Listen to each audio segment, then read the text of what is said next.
So with the release of the BuWizz micromotor, I had an idea to motorize the 42180 Mars rover with basically using 10 of these motors. So first let's talk about the original set. It is supposed to be a six-wheeled Mars rover, and the cool feature is that it can actually expand, and there's a really nice detailed interior and things like that, and a whole lot of bunch of cargo which I don't have right now that can be basically put in the back and moved down, so offloaded using the crane. The rover does have some basic suspension, so the front axle is pendular and so are the rear axles. They are both pendular, but the problem is they can only rotate, they cannot move up and down, which kind of limits the off-road capability, because as soon as you have one wheel like this off the ground, the rear axle also totally leaves the ground. So what I'm planning to do is to also redesign the rear axle to give it another point of movement. So basically I'm going to add another pivot here, so when this axle goes up, this one will go down. So the two rear axles will not only pivot in this direction, but also in this direction.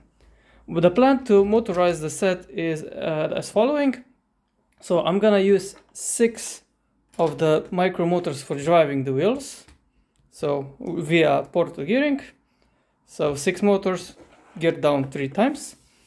Then I'm gonna use another micro motor for the steering, which should be integrated here in the front axle, or maybe I'm gonna integrate it here to drive the knob. I'm not sure yet.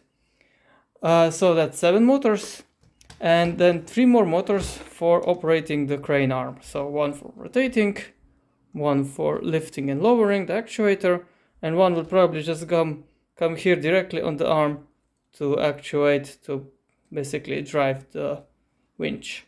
So in total 10 motors, and I will be using 2 BuWizz 20s. So one of the BuWizz 20s will be probably here in the cab.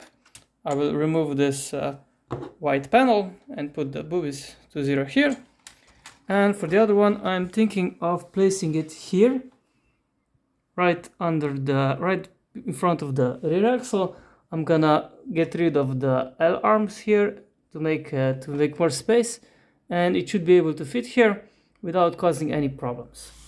And the weight, I'm gonna also motorize, or let's say actuate, the expanding function, is that I'm gonna have the motors independently drive the front and the rear wheels. This way the model can basically push and pull itself together. So that's the basic idea. Let's see how it goes.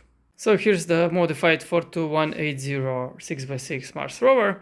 Not only did I also improve the suspension system here in the back, so now that the axles can also move in this direction, I also of course modified the whole thing.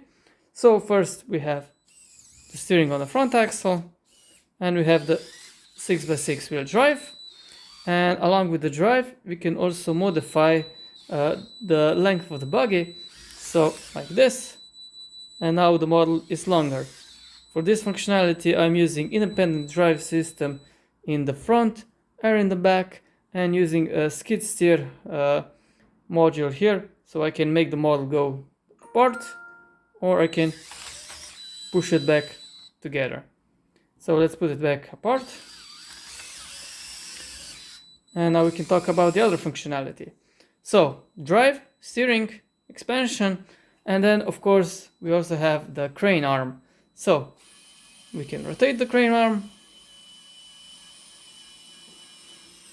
we can lower the hook.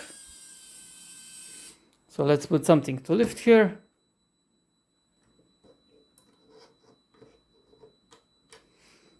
So we can put the hook back on. We can also lift the arm, and for this functionality I'm using the small micro motor that is driving the linear actuator directly as it was designed to. So we can lift and we can spin around, and we can lower our, let's go a bit nicer. We can lower our cargo and unhook it.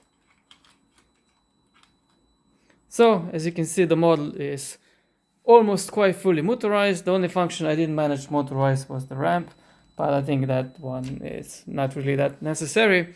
Other than that, everything works, and I can't wait to see how it works outside on the terrain, how the suspension modification will work, and if it has enough torque to actually climb over things. So we'll see how it goes.